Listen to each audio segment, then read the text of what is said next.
America, it's a beacon to the rest of the world. And not just for our system of government, but for how it makes people feel inside.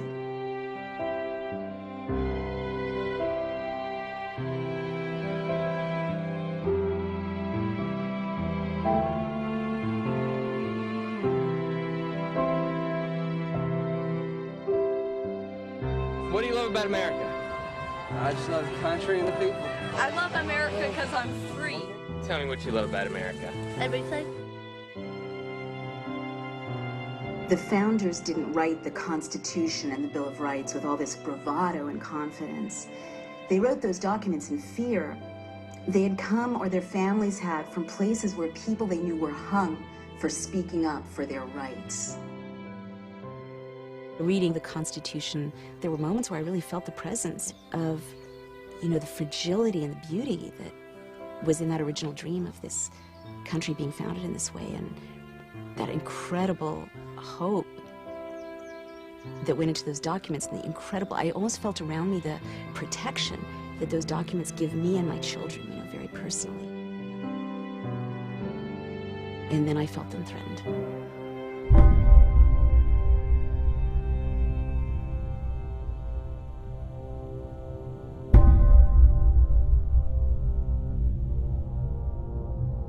America and our friends will meet this threat with every method at our disposal. FBI, police, open up! A new report says the president and his advisors are still making anti-terrorism policy on the fly. Police in Washington, D.C. have put in place an army of surveillance cameras. There was a request from the White House as to the possibility of replacing all the United States attorneys. We don't torture people. Let me say that again to you. We don't torture people.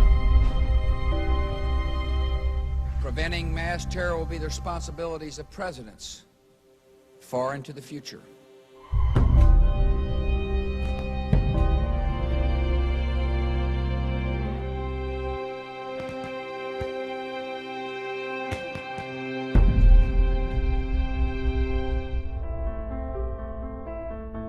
I've always been a writer, and I write about politics and social issues. Naomi Wolf is the author of several books, including the 90s feminist classic, The Beauty Myth. What's your name? Thank you. And I love that I live in a country where I can express my views without fear. But I wrote The End of America because I saw that changing. Best-selling author Naomi Wolf's latest book is called The End of America. My guest is Naomi Wolf. She is an enemy combatant. Comparing George Bush to Hitler is what I'm saying is that there are parallels. We're done. That's all we got. Naomi Wolf.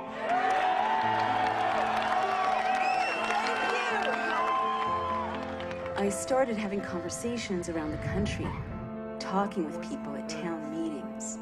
One dimension, which is very popular to say. The state is legalizing torture. This is becoming a police state. They carried out terrorist attacks. Yeah, I'm actually familiar with some. Oh, geez, yeah. And you know what really has to happen in this country is real debate has to go back to the citizens.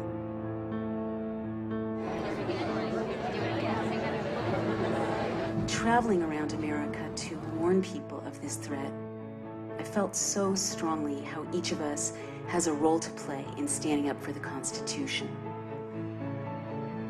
And I was really moved at how people from every walk of life wanted to stand up and fight.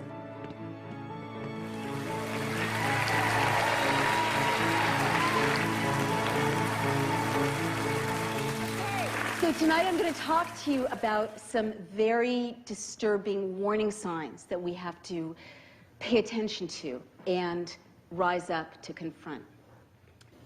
I wrote this book in a kind of desperate heat and haste last year because of an emergency I saw that we were facing. I have this friend. She and I often talk about news events together. And we would talk about the Bush administration and things that were happening, and she kept saying, they did this in Germany. They did this in Germany. And at first, really, I have to tell you, I thought that this was crazy talk, you know, so extreme and so out there, and, right? And I really dismissed it. And she didn't drop it. She kept saying they did this in Germany. Finally, she sat me down and she put a stack of books in front of me and she pretty much said, read.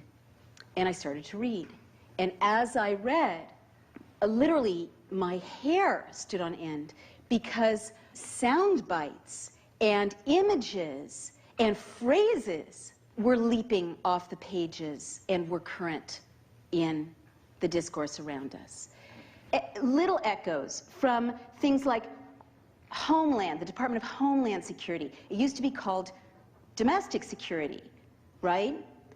Homeland, Heimat, is a word that became current in National Socialist discourse in about 1931-32. The National Socialists pioneered the practice of unloading the war dead off of trains in the darkness of night so people wouldn't know the extent of the war dead. The media couldn't take pictures. This administration has also unloaded the war dead from Iraq off the planes in the middle of the night, a departure from practice. Blackwater, there was a paramilitary organization called Schwarze Wasser. And I realized from my reading that intently, strategically, systematically, a small group of people set out to undermine the Constitution, opening the door for the horror to come. And so what became so clear to me from my reading is that Germany in those years wouldn't have looked so different from today. I mean, we, you know, tend to think, oh, Nazi Germany, you know, it's like a Leni Riefenstahl film.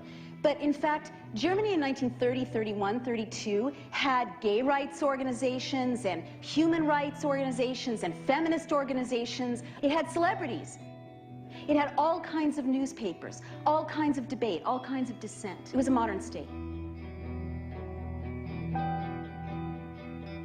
I didn't stop with Germany. I started to read about Stalin's Russia and Mussolini's Italy.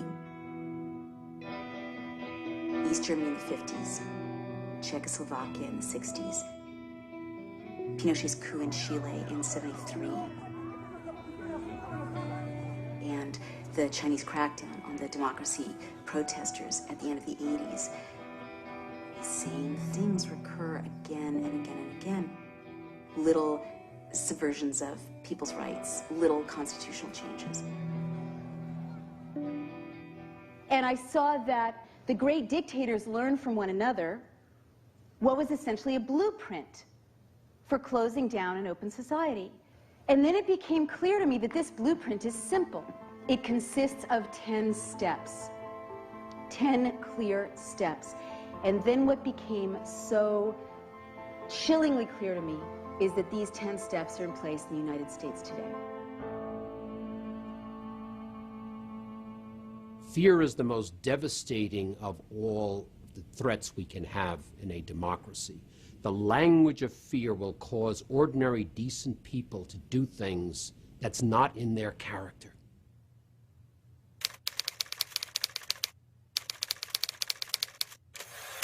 The first thing is to invoke a terrifying internal and external threat.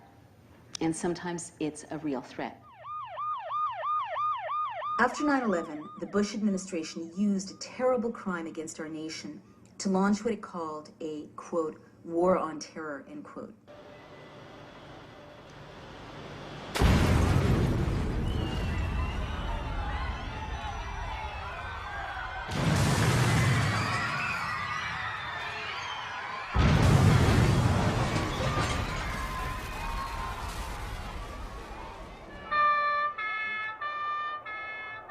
Other countries that were hit by the same bad guys went after the terrorists while still protecting the rights of their citizens. But the Bush team raised Americans' fear level as high as possible. We will discover and destroy sleeper cells. Government says because the 19 hijackers got into the country legally, investigators want to know if more terrorists have slipped in the same way. Right after 9/11, the government created the Department of Homeland Security. And one of the first things it did was literally to create a way to manipulate the levels of our fear. This is not uncommon. I wouldn't be so sure that the war on terror is real, but is also a hyped threat, right? Yellow, orange, red. Who does this? Who's really fighting terrorism? Does Israel do this? You know, they really have terrorists. And they don't say, it's an orange day, you know? Oops, it's red. You know, they're out there quietly trying to find these guys and prevent these attacks, right? And they take pride in not frightening the citizens, in having daily life go on without fear. Let me remind you of how did the National Socialists come to power? In Berlin in 1933, the German parliamentary building, the Reichstag, was set on fire. Many historians say this was a staged attack, but it was a terrible shock to people's sense of security. The National Socialists seized on this to pass laws to subvert the German Constitution. So they said, you're not patriotic unless you pass Clause 2 and later the Enabling Acts. It means the state can open your mail. It means the state can listen to your phone calls. It means that you as Parliament give up much of your authority to the leader. And so that legal process prepared the way for everything that followed. We see now in our own country legal maneuvers that undercut our civil liberties. By October 2001, the White House drove the USA Patriot Act through Congress. The Patriot Act is over 300 pages long. It weighed as much as a baby. It was printed at 3 in the morning, and they had to vote on it by 11 a.m. The Patriot Act gave the government access to wiretapping you, electronically surveilling you, researching your medical records, looking at your bank records, looking at your credit card statements, even looking at the books you checked out of the library, all without you ever having done anything wrong, and all without a warrant. Today we take an essential step in defeating terrorism while protecting the constitutional rights of all Americans. Congress passed a new law called the Uniting and Strengthening America by Providing Appropriate Tools Required to Intercept and Obstruct Terrorism Act of 2001. The Patriot Act. Sure is the axis of evil for bad acronyms. The Patriot Act really opened the door for what followed. The administration used the cover of fighting terrorism to greatly expand intrusive federal law enforcement powers. Our war on terror begins with Al-Qaeda, but it does not end there. It will not end until every terrorist group of global reach has been found, stopped, and defeated. They scared us by invoking the greatest threats of all, the weapons of mass destruction, and a false nuclear threat. There is no doubt that Saddam Hussein now has weapons of mass destruction. Remember the drumbeat, war in Iraq, we've got to invade, we've got to invade. Remember the yellow cake, thank you, in Niger. The British government has learned that Saddam Hussein recently sought significant quantities of uranium from Africa. Iraq has sent agents to Niger, and they are buying yellow cake, which is used in nuclear bombs, so that, as Condoleezza Rice put it memorably, we cannot wait for the smoking gun to come in the form of a mushroom cloud. This scared me. Did it scare you? No? Well, you're smarter than I am. But this was completely fake. And up and down, we now know, up and down the State Department, people were like, fake, fake, don't do it, don't do it. But they hyped this threat.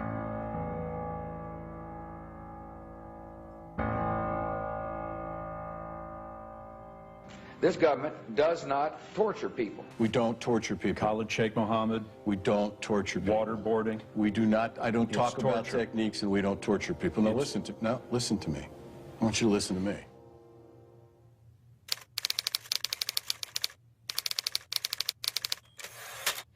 The second thing that always happens in a closing society is to create a secret prison system outside the rule of law where torture takes place. And by secret, I mean unaccountable.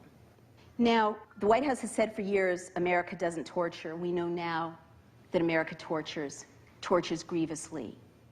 But now we know categorically that the torture was directed from the top, everything from directives to hang prisoners by their hands from the ceiling, electrodes on genitals, threats against family members, extremes of heat and cold, forced nakedness. These are tactics taken right from the Gulag. And we know there are black sites around the world where people are simply disappeared.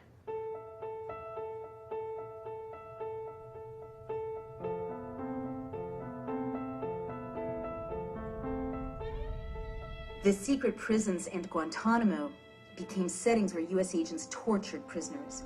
The administration defended torture as being necessary to save American lives.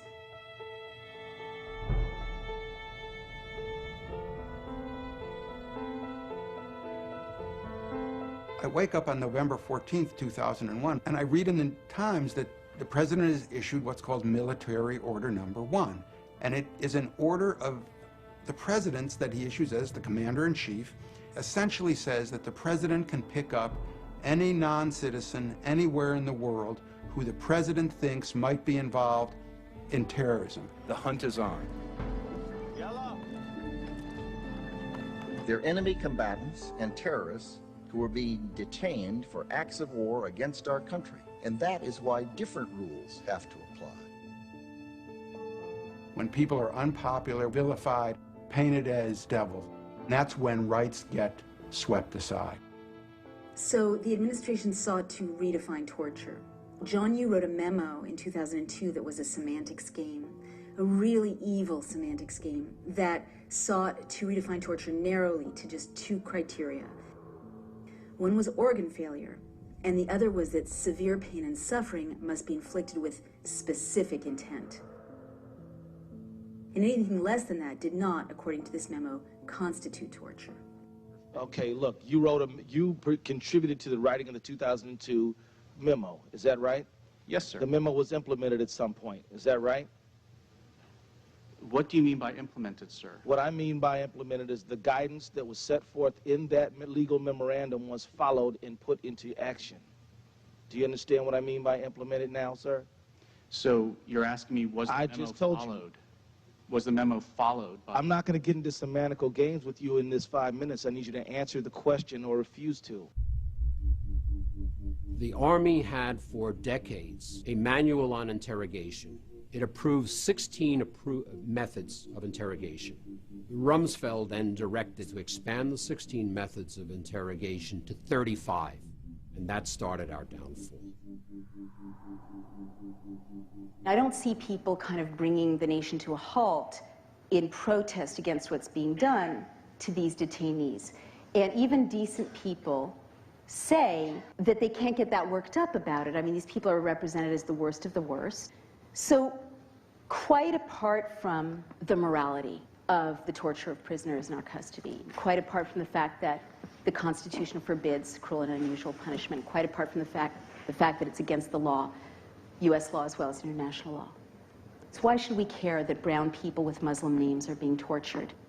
We should care for our own sakes because of the record of history. When you look at Germany, you see this clear pattern.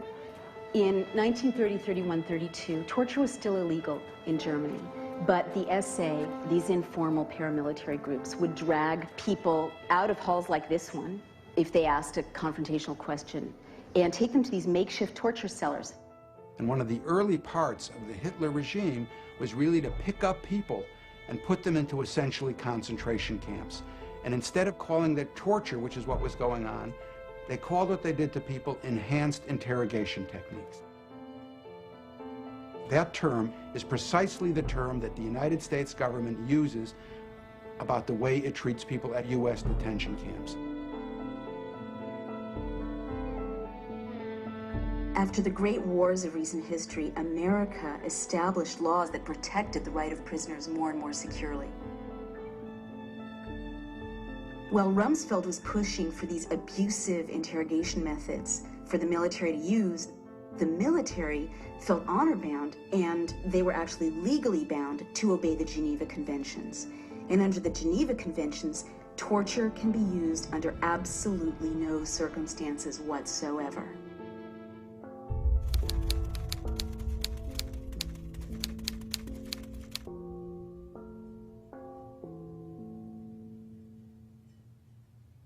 If you look at it pragmatically, does torture work? Does it do what you want to do, which is to save innocent life? And the answer is no, it doesn't.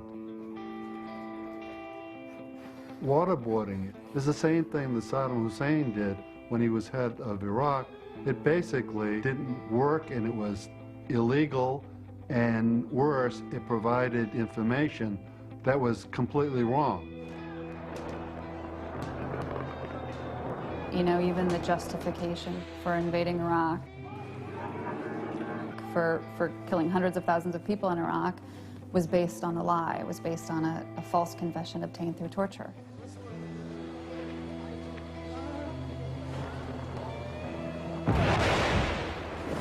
We use it as a justification to topple a regime, to invade a country, to kill hundreds of thousands of people. This is not the last war that America is going to fight. What we do today is creating a precedent for how American prisoners of war who are not yet born will be treated in the future. In 2006, Congress passed the appalling Military Commissions Act, which stripped detainees of many rights to a trial and allowed many kinds of brutality. It expands the definition of an enemy combatant and gives the president the power to detain them indefinitely. When Congress passed the Military Commissions Act, it was really a slap in the face of the founders, because they fought for any accused to have the right to a speedy and public trial by an impartial jury. This bill spells out specific, recognizable offenses that would be considered crimes in the handling of detainees. So what the Military Commissions Act does is, in a stroke, it strips the detainees of the right to challenge their own detention and treatment, or even see the evidence against them. If that person is going to be tried, they're not going to be tried in front of a regular court like we're familiar with, but in front of a special court called the Military Commission. It can be done in secrecy, evidence from torture can be used, at a death penalty. Essentially, a person could be tried and executed without anybody in this country knowing about him, and the whole thing could happen in an aircraft carrier. The military tribunals are kangaroo courts, modeled after Stalin's show trials and Hitler's people's courts, where similarly the accused couldn't hear the evidence against them. In an open society of due process, right? That means that they have to be able to accuse you of something that you've done. In a closed society, your innocence doesn't protect you. Most chillingly, the Military Commissions Act expanded the definition of enemy combatant to include any innocent U.S. citizen. Right now, the President of the United States, any president to come, can say to any one of us sitting here, anyone out on the street, you're an enemy combatant. And because the president has said so, that makes you one. And they can't torture you yet, but they will make it difficult for you to talk to a lawyer, difficult for you to see your family, and psychiatrists know that prolonged isolation makes mentally healthy people insane. There's a point, and I know it, if I open the New York Times or the Wall Street Journal, and I read that someone I identify with, a journalist, a commentator, has been named an enemy combatant and is in a 10 by 12 foot cell in a Navy brig, it's at that point I'm going to stop talking. That's my limit. Everyone has a limit. So that is why, apart from the ethics, apart from the morality, each of us should be appalled that the state is torturing detainees and prisoners in our names, even as we speak.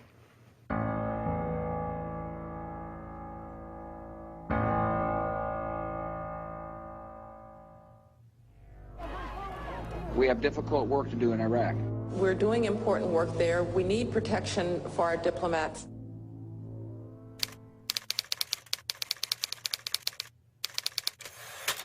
The third thing a would-be dictator always does is to create a paramilitary force that is not directed by the people. Any suggestions? Blackwater.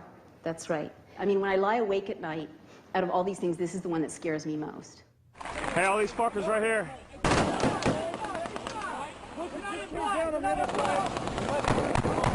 Blackwater is a paramilitary force headed by a guy, Eric Prince, with close ties to the White House.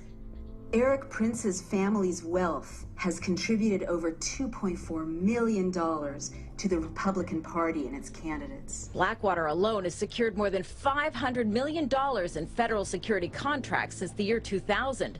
Two-thirds of those contracts are what is known as no bids. Who needs ammo? Most Americans don't know that Blackwater contractors are hand-picked torturers and murderers from countries that torture and murder their own civilians.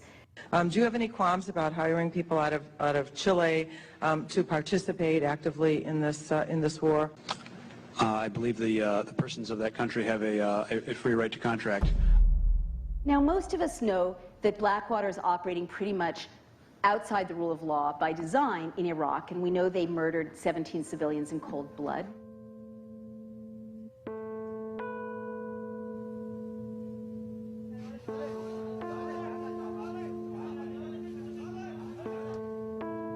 Having used security contractors in place of our soldiers and in a security capacity, we still haven't come down to the bottom line of how they will be held accountable.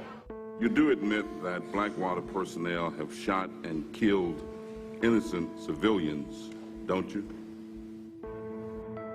No, sir, I disagree with that. There could be ricochets, there are traffic accidents. Yes, this is war.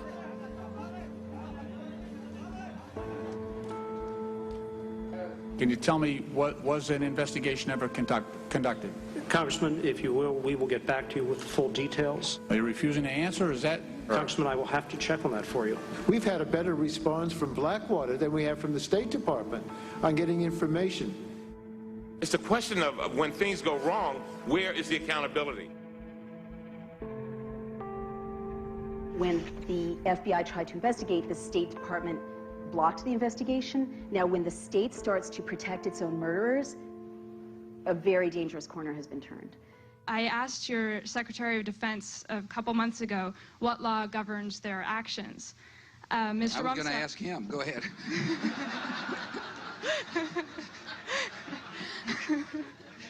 Help. Well, so Blackwater is this horrific stealth threat to me because I have read history and I know what you can do even in a functioning democracy with a handful of paramilitary terrorizing people. For example, Mussolini, always the great innovator, started to bring Italy to its knees by using black shirts. He called them arditi.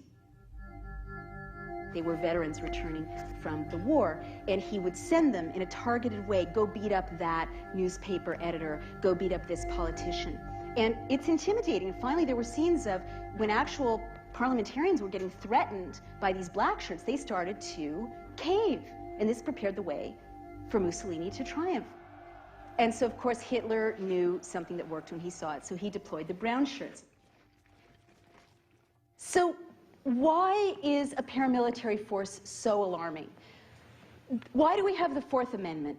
The founders knew what it does to ordinary citizens to have a standing army that is erected not by the people, not accountable to the people. They made sure that the National Guard, our militias, are answerable to the people. That's why they made sure that there's posse comitatus, which means that the police are a domestic force, a civilian force, that we don't have a military occupation of our streets, okay? And that's one of the things that makes the United States different from countries all over the world where they know the state can break in.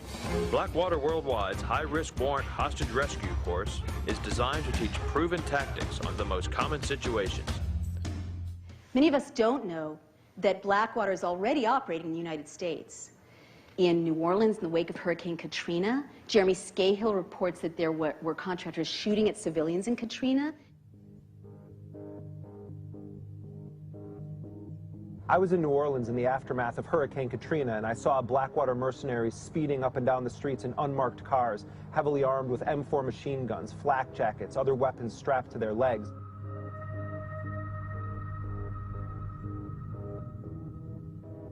The nation's largest private security company may build a world-class training facility in Kootenai County. The Idaho Post Academy has signed a letter of intent to work with Blackwater if the company decides to build in the region. We feel Blackwater's reputation will hurt Idaho's reputation. This is the thing that keeps me awake nights. Out of all these steps, when I travel, I'm in Chicago, people say, oh yeah, Blackwater just established a beachhead in Illinois at the mouth of the Mississippi River. I'm in Southern California, people in San Diego are like, yeah, we're just fighting this really hard fight because Blackwater wants to establish a presence along the border, getting into border control. And their business plan calls for them to be increasingly active, monitoring protests. Their website has a focus on Midtown Manhattan. A paramilitary force, you can't close down an open society without one.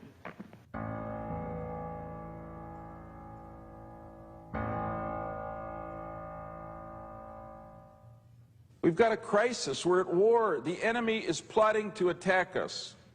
This proposal will allow us to gather intelligence information on that enemy that we otherwise would not get.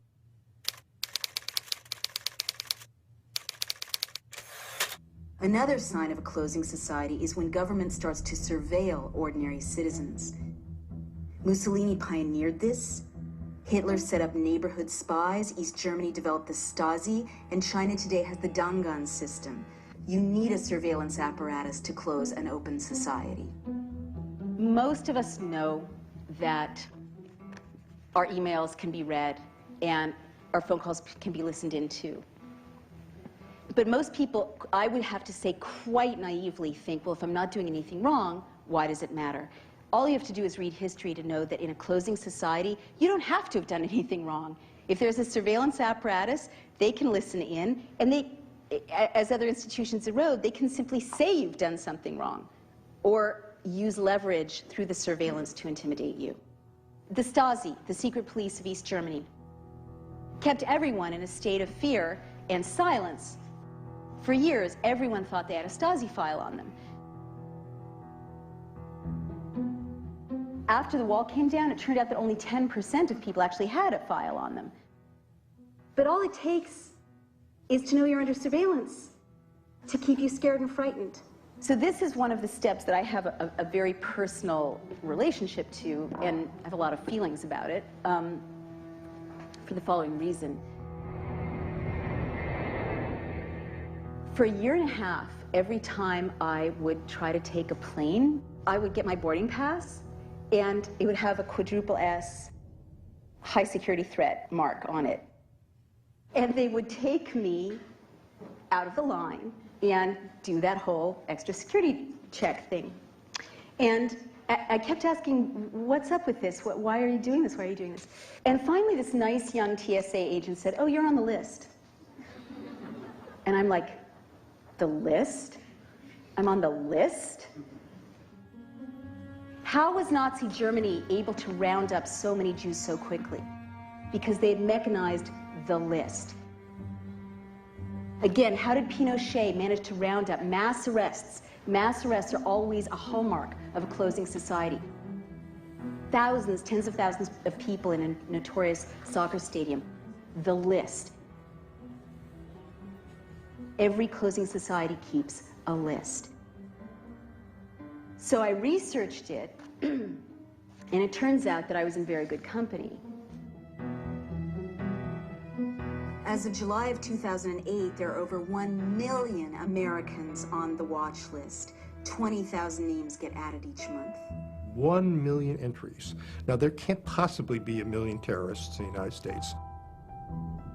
We know, for example, there are lots of famous people on that list, don't belong in there. Senator Edward Kennedy, Nelson Mandela, peace activists, nuns, lots of people on the list. After doing some research, I discovered that I was in very good company.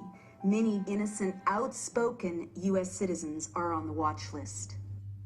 We understand that a new member is on the watch list, Drew Griffin of CNN. How did I get on this list? Well, the TSA is adamant it's not even me, even though it is me getting stopped at the airports. And my question is, why would Drew Griffin's name come on the watch list post his investigation of TSA. What is the basis of this sudden recognition that Drew Griffin is a terrorist? What a curious and interesting and troubling phenomenon. David Antoon, highly decorated Vietnam War veteran, served his country bravely, criticized the Iraq War.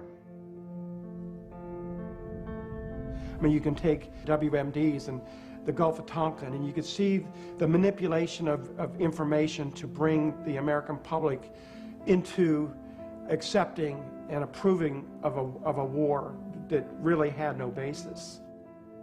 So I started writing about that. It wasn't long thereafter I noticed that every time I would purchase a ticket and board a flight, I would receive boarding passes with 4 S's on them. Every time I travel, every time my children travel, every time my wife travels.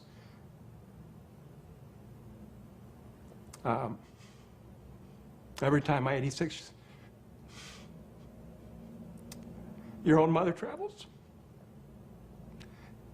They're all on the watch list. So, you know, it's an inconvenience, but it's insulting. And so when you want to close down an open society, you keep everyone under surveillance so that people increasingly become too frightened to stand up and speak.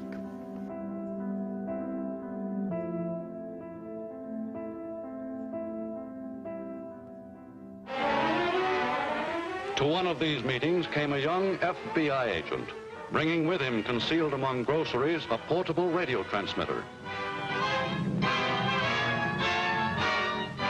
The ties of blood that bind us to the German fatherland can never be broken.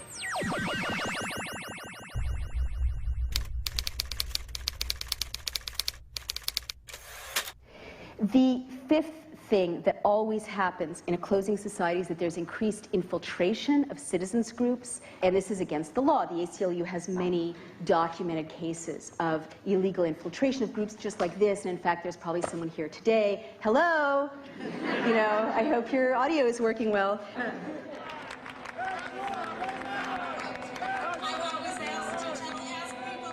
In 2004, at the Republican National Convention, the New York police spied illegally on anti-war protesters. There were also reports that the FBI was illegally spying on other nonviolent groups of Americans, meeting in churches and in Quaker houses of worship.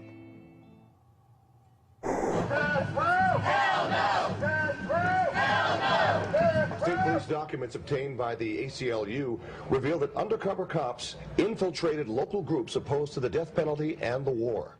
The internal documents show that nearly 36 times, undercover state police officers covertly took part in protests, like this one in November of 2005. Sports writer David Zirin was part of a group that successfully pushed for a moratorium on the death penalty in the state of Maryland. What he didn't know was that the state police had sent undercover agents to monitor this group of American citizens' legal activities. In the meetings was somebody who was known to us as Lucy. And Lucy would sit there. She was, the word that keeps coming to mind was peppy. Like she would sit there with a big smile on her face and ask lots of questions and take notes. It was always the most basic questions like, wow, why are we doing this? Why about, like the kind of questions that you're happy that somebody who's new to a group asks. And he found out later that it was Lucy who was the spy. It's obvious that they made the conclusion that nothing illegal was going on here, and yet they continued to monitor our email list. They continued to come to our meetings. That's the thing that's so upsetting about this, is that this idea that some people deserve to be watched and some people don't. People should ask that question about, well, where is my Homeland Security money going? Is it actually being used to keep us safer, or is it being used to stifle dissent? we know that when you go to your anti-war group or your environmental group, there may well be someone there, and this is right out of COINTELPRO. We did this in the 60s and 70s until there were laws against it. Congress took action. Those have been undone. But in your local group, there's going to be some really, think about that really troublesome person who's always trying to start a fight. You know, this is a tactic to send agents in who look and dress like ordinary citizens, activists, but who are there to cause trouble, to make it difficult to move forward, to break up the group, to smear people. Surveillance and infiltration, it's the way the state messes with people's minds to make them psychologically unwilling to stand up for themselves or even trust their own reality. It's a psychological pressure point and not just a tactical one.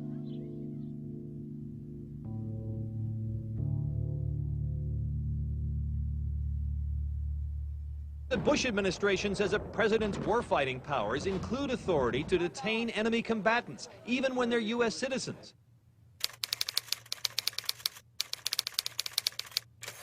The next thing is to arbitrarily detain and release citizens. And again, this is an intimidation tactic. Pinochet did it. The National Socialists did it. Do you guys remember James Yee? Chaplain James Yee, a U.S. citizen, was assigned to Guantanamo Bay. He dared to speak up against the mistreatment he saw there of the prisoners. I raised concerns about the abuses that were occurring, how specifically religion was being used as a weapon to try and break these individuals. And then a troubling incident occurred. Captain James Yee was arrested after he was caught with classified documents and diagrams. Chaplain James Yee was returning from service in Guantanamo. As he got off the plane in Florida, he was detained. Much of what they were looking at were articles that I had printed off the internet. I had been enrolled in a master's degree program, and I was doing a research paper on the Syrian president. Most immediately thereafter, I was then accused of being a terrorist spy and thrown in prison. I was locked away in a single solitary cell in Charleston, South Carolina, the very same facility where the U.S. government holds what they term U.S. citizen enemy combatants. I was worried that I was going to be falsely convicted of these heinous crimes and then wrongfully put to death, whether by the electric chair or some other means. James Yee was held in solitary confinement for 76 days. But now this guy is out of prison, and every time he crosses a border, they take him and hold him and release him.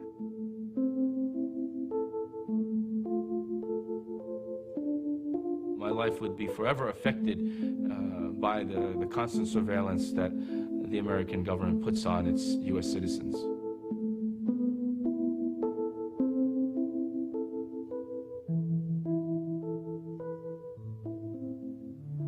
Maher Arar, software engineer.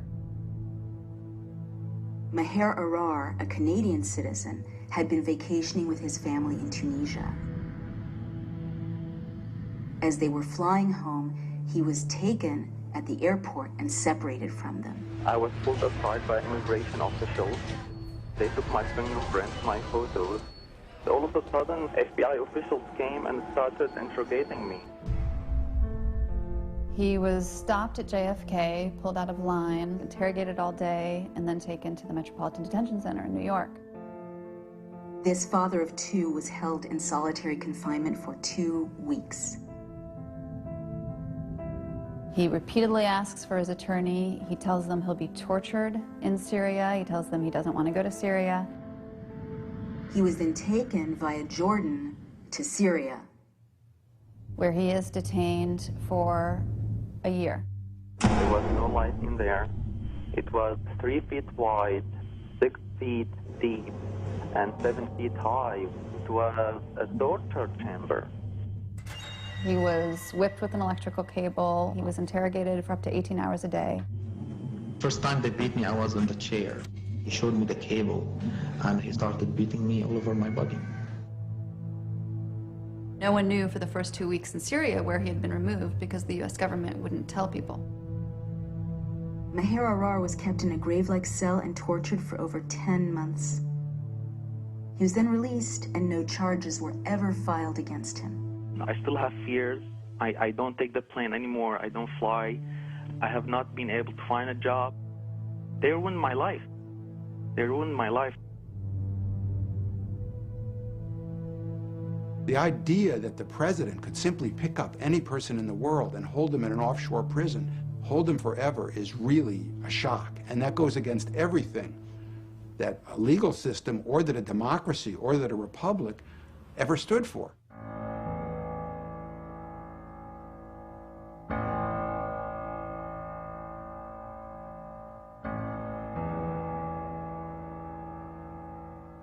Wir haben ein deutsches Theater, einen deutschen Film, eine deutsche Presse, ein deutsches Schrifttum, eine deutsche bildende Kunst und einen deutschen Rundfunk.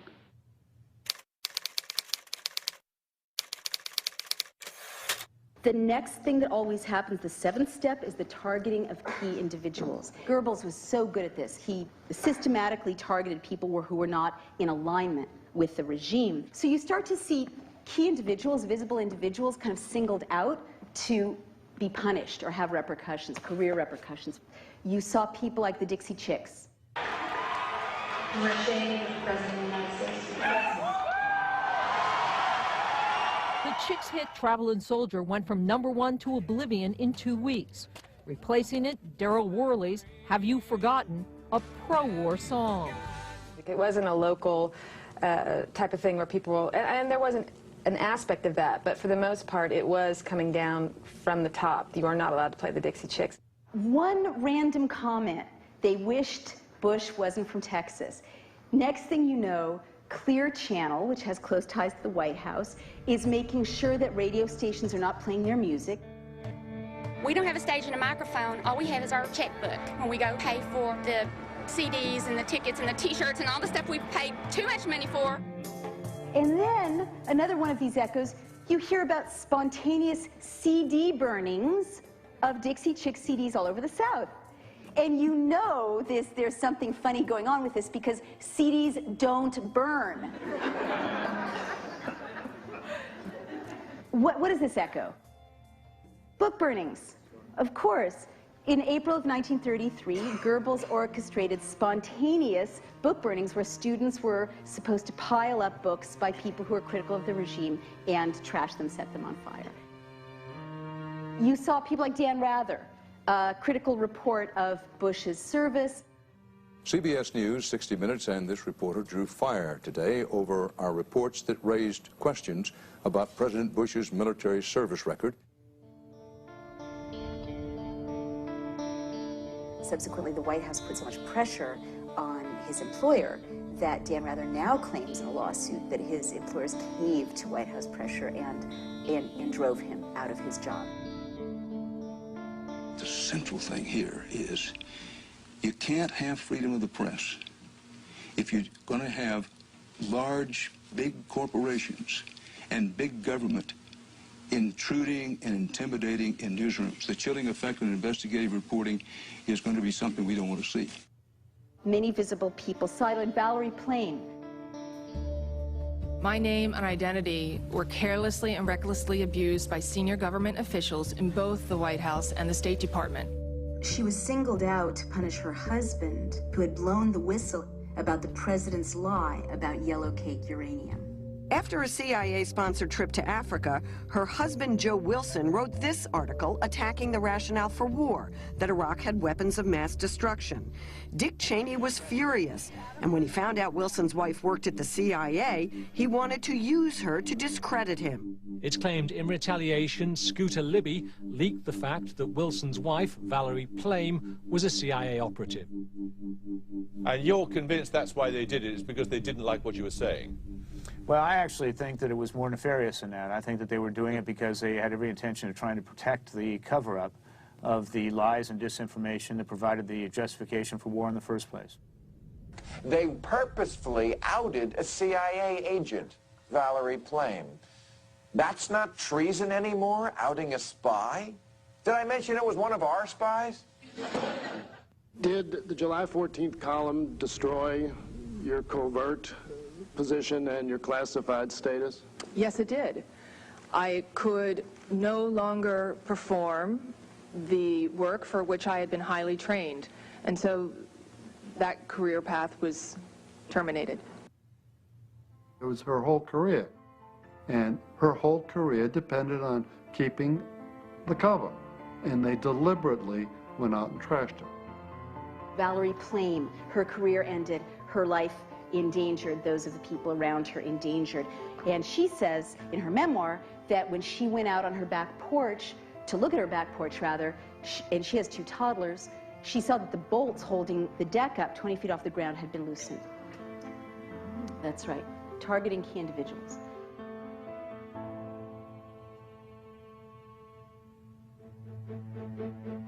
Prosecute the Tars!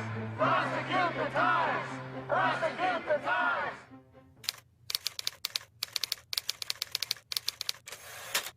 The next step a would-be dictator always takes is to restrict the press. Of course, this is really scary, you know, to me, but it should scare all of us. There can be no excuse for anyone entrusted with vital intelligence to leak it, and no excuse for any newspaper to print it. Bill Keller, the executive editor of the New York Times, chose to publish a story that revealed that the White House, under the guise of fighting terror, was secretly and illegally monitoring financial transactions through a Belgian telecom company called SWIFT. Some in the press, in particular the New York Times, have made the job of defending against further terrorist attacks more difficult by insisting on publishing detailed information about vital national security programs. There was this drumbeat of sound bites from the White House. Treason, treason, treason. Right-wing pundits and elected officials immediately called for the prosecution of the New York Times and its confidential sources under the Espionage Act. And I'm calling on the Attorney General to begin a criminal investigation and prosecution of the New York Times, its reporters, the editors that worked on this, and the publisher. Other pundits used White House sound bites that called for Bill Keller's prosecution on the basis of treason. Anybody who leaks or publishes classified data in a time of war in a highly successful program such as the SWIFT base, they should be tried for treason. If they were found guilty of treason, I would have no problem with them being executed. There was this soundbite: prosecute such reporters under the Espionage Act. Prosecute reporters who release classified information under the Espionage Act. Well, anyone who works in journalism knows that up and down New York and Washington, good reporters are transmitting classified information all the time, because that's how they do their jobs. This is really scary when you've read the history of closing societies, because what immediately comes to mind is that in 1936 and 37, Nikolai Bukharin, the editor of Izvestia, the equivalent of the New York Times in Russia, was charged with treason by Stalin. He was tried in a kangaroo court in the Third Moscow Show trial and was in fact executed.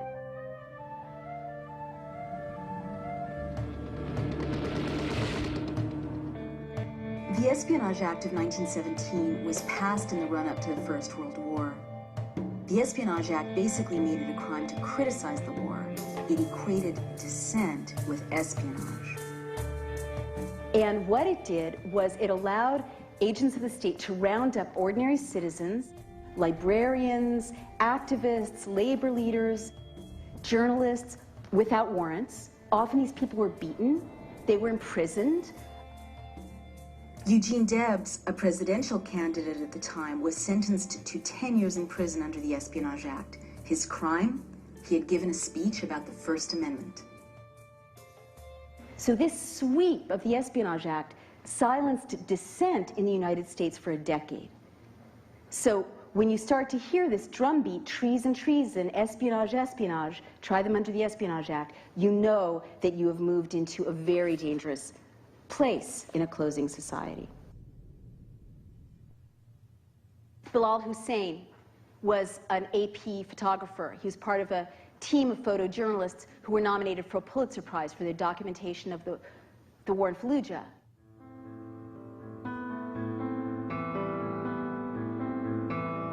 He was seized by the U.S. military and held for over a year. The AP couldn't find out where he was, what happened to him, what the charges were against him. The charge was that he hung around insurgents. Let me tell you, as a journalist, you don't get the story without hanging around your subjects, right? That was a crime. He was practicing journalism. But in that time, if you're the head of the Associated Press and your guy's in custody, God knows what's happening to him, how tough are you going to be on the White House, right? You think it doesn't send a chill? Hussein has maintained his innocence, insisting he was only doing the work of a news photographer in a war zone. You could say, well, that's Iraq. But what if reporters here in the United States get threatened with jail for the crime of practicing journalism?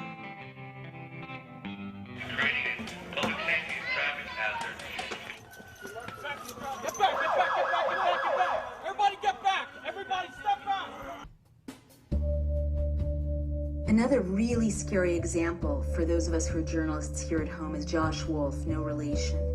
He's an American freelance journalist who was jailed by a federal district court for refusing to turn over a collection of videotapes he had made during a political protest.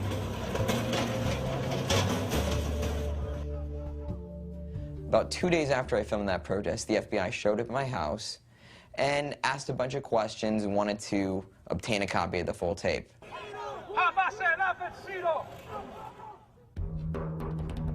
Even after the FBI's subpoenas, Josh Wolf acted like a journalist and refused to turn over his sources. For this, he was sentenced to prison. I figured it would be the journalists spent the night in jail and they decided to drop the subpoena afterwards. This wasn't the case. You're taken by U.S. Marshals from a courtroom, forced to strip down to absolutely nothing, handcuffs in the front, a chain around my waist tied to my feet. I remember seeing this very large guy, giant guy, shaved head, tattoos, looked completely scary as all can be. He's like, "So what are you in here for?" And I'm like, "Oh, I'm a journalist that refused to provide tape and testify before a grand jury about protesters." And he's like, "So you're here for not snitching? That's amazingly cool, man." He's like, "Be sure to tell people about that. You'll get respect. You won't have anything to worry about." I'm like, all right, note to self, I'm here for not snitching. Josh served 226 days in an 8 by 10 foot cell. His sentence was longer than that for any journalist in U.S. history. The real risk, the real frightening fact was that the federal government was trying to obtain the identities of people who don't support what this government is doing, and using a journalist as an agent, a de facto agent, to do it. When I was speaking to intelligence officials about WMD in Iraq, they were willing to speak precisely because they knew that I would protect that confidentiality. And when you lose that ability to guarantee somebody's, to protect your sources, then you lose that information. Ultimately, it's the public as a whole that loses.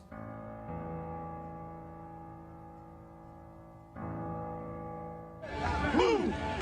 Move! Move! Gentlemen being arrested, and there are a lot of us, but what the fuck? Look at this shit!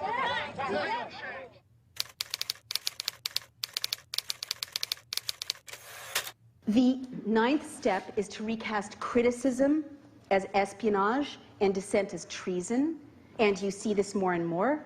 Remember, Senator Clinton criticized the Iraq War, and there was this drumbeat, treason, treason, treason. But you start to see in a closing society more and more laws criminalizing speech. Leave the Bill of Rights alone. Thank you.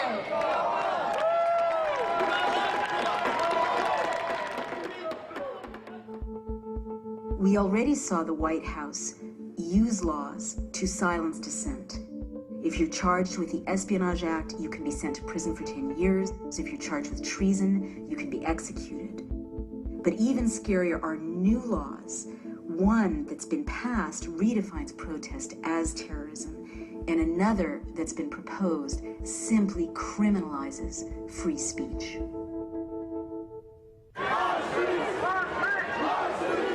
At the Republican National Convention in St. Paul in 2008, 400 American citizens were arrested for protesting.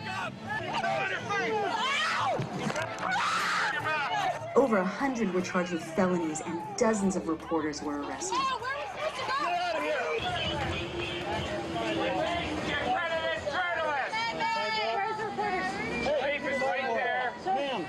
Release the accredited journalist now! From the convention floor. Violating my constitutional right. You are violating now. Sir, I want to talk to you. Do not arrest me. Right, sir. Do not arrest me. Right there. You're under arrest. Stay right there. Back up, back up. Among those reporters arrested was Amy Goodman, journalist and host of the program Democracy Now! Amy, we're going to get you out of here very soon. Yes. In a nearby park, there was a mass arrest of more than 200 people who weren't even part of the convention protests. You know, we knew that we hadn't done anything wrong. No one was really even holding signs. No one was really even demonstrating. We were all just hanging out. Out of nowhere, the police tightened in, and everyone's kind of getting nervous at this point. And they get on the bullhorn and they say, "Ladies and gentlemen, you're all under arrest."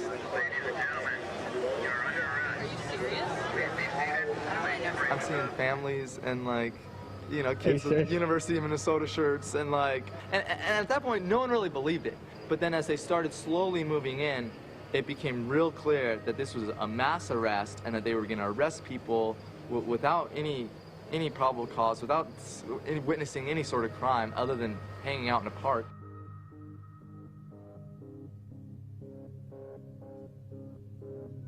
Under the Minnesota Patriot Act, 8 American citizens protesting the convention were later charged with terrorism. Get back, H.R. 1955, which blessedly hasn't passed so far, partly because we've been out there beating the drum about it. It was a bill with lots of support, passed in the House, on the way to the Senate, which would basically criminalize this conversation, because it was so loosely worded that it criminalized any advocacy of the use of force against the government. Now, this is right out of Stalin's playbook. It was so loosely worded that if you say, as I'm going to say at the end of this, we need to investigate and prosecute anyone who's committed crimes in the White House, that's criminal. And it would implicate you, by the way, as being supporters of criminalized speech. And that is the hallmark of a closing society, because there's now an effort afoot to recast anyone who's critical of the state as a terrorist.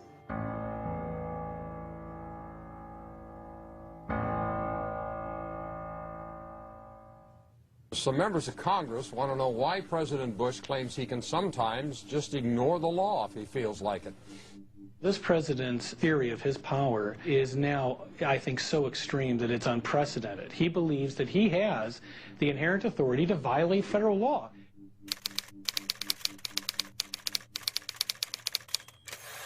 Step 10 is the subversion of the rule of law. You saw it in Italy very clearly. Mussolini just started to ignore Parliament. But Parliament kept saying, hey, we're Parliament.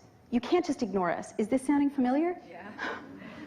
So at this stage, you start to see what we're seeing now, which is Congress subpoenas Harriet Miers and Josh Bolton, and the White House says, sorry, too bad. So under the rule of law, that's contempt of Congress, and it's illegal, right? But Congress is like, no, no, no, you don't understand. We're Congress. And the White House is whatever. The Attorney General scandal, the U.S. Attorney scandal. Remember that? There was a request from the White House as to the possibility of replacing all the United States attorneys. When I was first reading about it, there were 8 or 9 U.S. attorneys that had been targeted to be moved out. And I was reading Goebbels, so I thought, I bet they tried to purge them all. And sure enough, the missing emails that we can't surface, they're gone, would show testimony proves that there was discussion about purging all the U.S. attorneys at once. So why is this relevant? Again, in 1933, this very critical year, in 1 month, Goebbels purged all the attorneys and the judges, and he replaced them with his own guys. Once you do that, you can still have elections. You can still have a judiciary. You just don't have freedom. The president, with signing statements, which he's used more than any other president, basically says, sorry, Congress, I don't care what you think. Senate Judiciary Committee Chairman Arlen Specter is holding hearings on Mr. Bush's use of something called bill signing statements. The president reserves the right to revise, interpret, or disregard a measure on national security or constitutional grounds.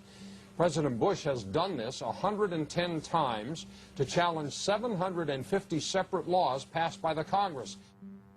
The signing statements represent a fundamental failure of the Congress to utilize its constitutional authority, and the widespread practice has now come into play where the president signs and issues a signing statement undercutting key provisions of the legislation.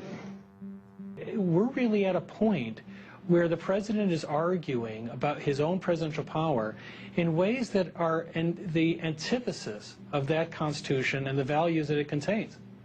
So at the last stage, you start to see this just flat-out subversion of the rule of law, or making it easier to declare martial law. Beginning in October, the Army plans to station an active unit inside the United States for the first time to serve as an on-call federal response in times of emergency. On October 1st, 2008, the president deployed a combat brigade from Iraq to the United States of America.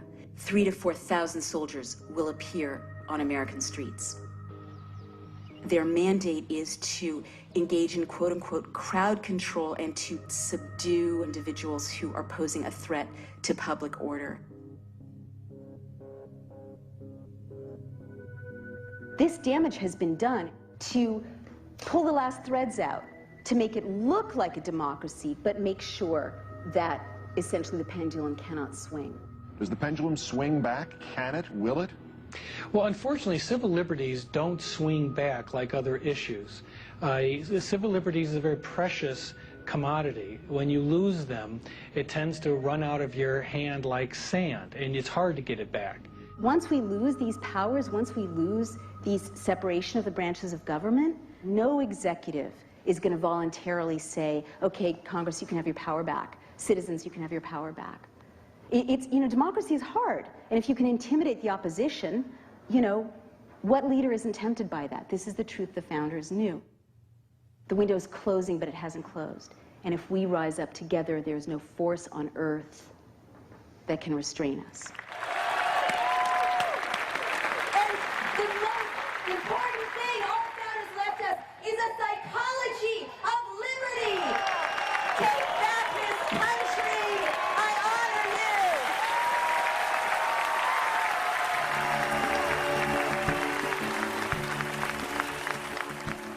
That rule of law feels to me that it's been grievously injured in the aftermath of 9/11. And I hope that we're going to come to a time when we have some kind of a national commission that will look back at what we've done and will begin to repair that damage.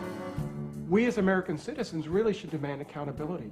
We should. We need to get the American people involved and educated and to have some knowledge as to how to vote and on what basis decisions are made. Maybe, yes, there are laws that need to be rescinded, but I really think it's more a matter of standing up and saying, this is not who we are, and we're going to hold accountable, those who did these things. If there's a movement around people who are infiltrated that says we will not accept this, then I think the doors will remain open because it will be seen as a political act that's part of a larger series of small resistances. Ultimately, I trust in the essential fairness of the average American to recognize that some bad things have been done and to recognize that we need to change what has been done in the last few years. We lost our way. We just need to find our way back to the path that served us well for so long and served our forefathers so well. Jefferson and Franklin categorically believed that It wasn't just Americans' right to criticize the government, it was Americans' duty. The Declaration of Independence actually says you have a duty to rise up and overthrow tyranny and injustice. That is your responsibility as an American. And Benjamin Franklin, knew it was up to us. I mean, there's this great story that he was coming out of the Constitutional Convention, and a woman asked him, so, what is it? Is it a republic or is it not a republic? And he said, a republic, ma'am, if you can keep it.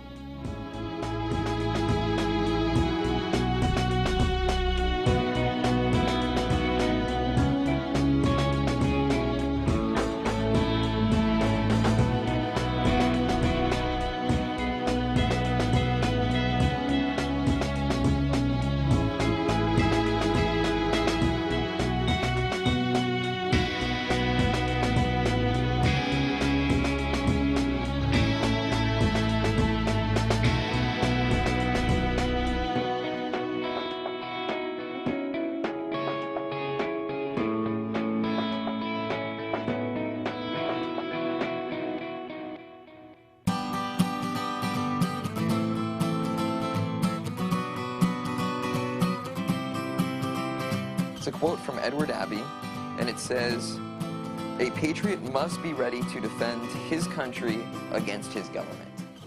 And I honestly feel that in many ways that's what I did. Amendment 25, Section 1. In case of the removal of the President from office or of his death or resignation,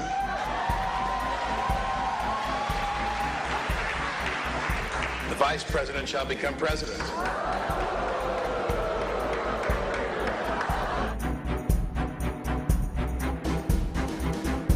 My name is Robert C. Byrd.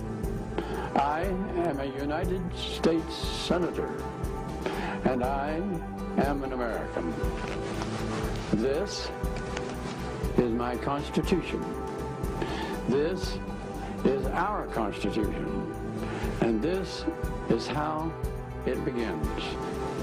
We, the people of the United States, in order to form a more perfect union, establish justice, ensure domestic tranquility, provide for the common defense, promote the general welfare, and secure the blessings of liberty. If this were a dictatorship, it'd be a heck of a lot easier. Just so long as I'm the dictator.